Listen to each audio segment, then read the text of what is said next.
अस्सलामुअलैकुम रहमतुल्लाहि व बरकातहू। दोस्तों कैसे हैं आप लोग। उम्मीद करते हैं कि आप तमाम लोग ठीक ठाक होंगे, खैरियत से होंगे। दोस्तों आज हम कुवैत की एक बड़ी खबर आप लोगों के साथ शेयर करने वाले हैं और ये अपडेट जो लोग कुवैत के अंदर इलीगल तरीके से मौजूद हैं उन लोगों के लिए काफ़ी ज़्यादा बड़ी है। जैसा कि मैंने पहले ही आपको अपडेट किया था कि कुवैत MOI जो है, जो इलीगल तरीके से लोग कुवैत के अंदर मौजूद हैं उनको गिरफ्तार करने के लिए तैयारी कर रही है, एक अभियान शुरू करने वाली है। तो अभियान जो है वो शुरू कर चुकी है और बताया गया है अपडेट के मुताबिक कि इलीगल लोगों के खिलाफ जो क्रैकडाउन है वो कुवैत सरकार ने शुरू कर दिया है। तो पूरी अपडेट क्या है यहाँ पर वो आप लोगों के साथ शेयर कर देते हैं। कुवैत सिक्योरिटी डिपार्टमेंट के जो मेजर जनरल फराज अल जोबी हैं उन्होंने सुरक्षा अभियान शुरू किया ताकि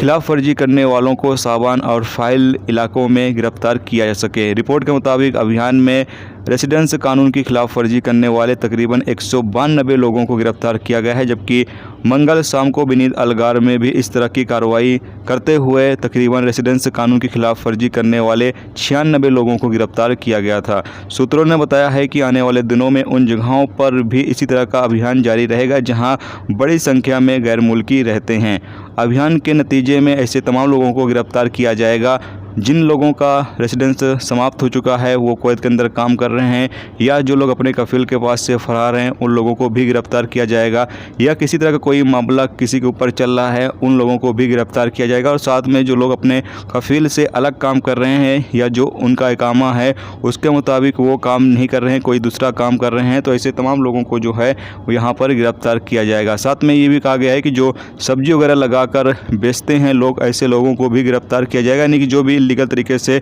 कुवैत के अंदर किसी तरह का कोई भी कारोबार कर रहा है ऐसे तमाम लोगों को जो है वो गिरफ्तार किया जाएगा। जैसा कि आपको पता ही है कि अभी कुवैत के अंदर हालात जो हैं वो बेहतर हो चुके हैं, इसीलिए तमाम गिरफ्तारियां जो हैं वो शुरू कर दी गई हैं ताकि लोगों को जो है वो गिरफ्तार करने के बाद कुवैत से उनके देश जो है वो डिपोर्ट किया जा सके। तो ये एक बड़ी खबर थी, सोचा आप लोगों के साथ शेयर कर दिया जाए कि अगर आप लोग अपने कफील से अलग काम करते हैं या फिर अपने इकामे के मुताबिक काम नहीं करते हैं तो आप उसको ठीक कर लें, तो आपके खिलाफ भी कार्रवाई हो सकती है।